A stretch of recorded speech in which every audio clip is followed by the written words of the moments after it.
So I think to be successful at sales, you have to have a very good sense of your own identity. And before you even think about selling something, you have to have an awareness of how that fits into your identity. A lot of people don't like the idea of selling. They don't feel comfortable with it. It might be their job. They might enjoy kind of the meet and greets or some element of it, but there's some part of themselves that either there's a little bit of shame or there's a little bit of embarrassment about it. And that's because there's a vulnerability. There's a vulnerability to asking for something. There's a vulnerability to exposing oneself. And there's a vulnerability because you might hear a no. Everybody wants to hear a yes, and that's like an affirmation. But you also have to hear a lot of no's, no matter what it is.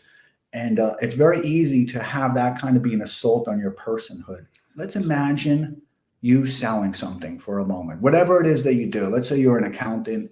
Let's say you're a bookkeeper. Let's say you're a movie person and you're pitching a script, whatever it is, you have to, in your own mind, synthesize it in your own identity.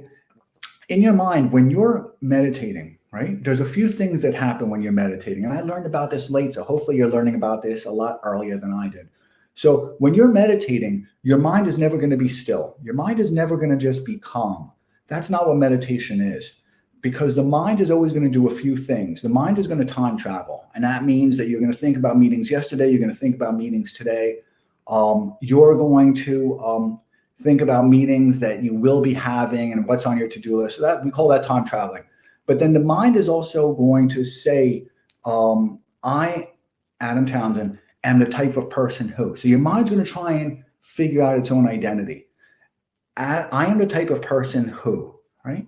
So now we have to figure out, you are the type of person who what? What will you tell yourself in your mind?